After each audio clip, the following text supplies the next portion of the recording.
Hello, in this video I wanted to try to show you guys how to damp proof a foundation.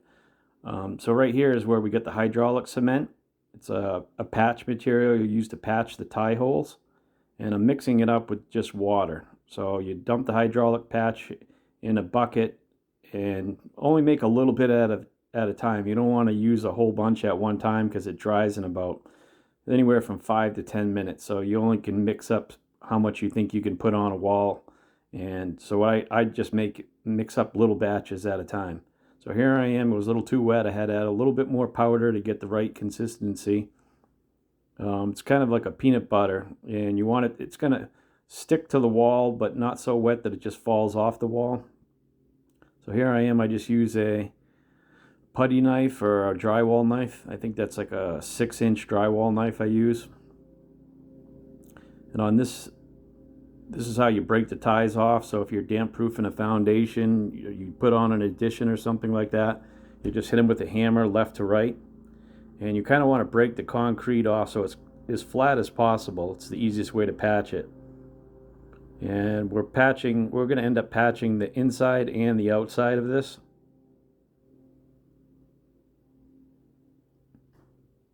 So I just wanted to show you how to break the ties and how to patch all the tie holes.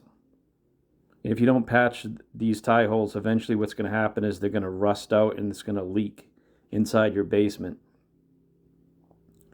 Here's a video. We chalk the lines on the grade height so we don't go above the ground.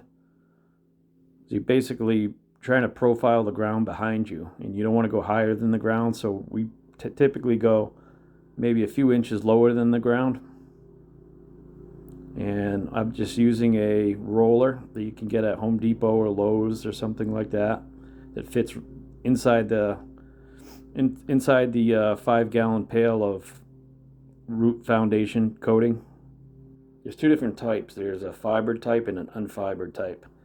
The unfibered actually rolls on a little easier.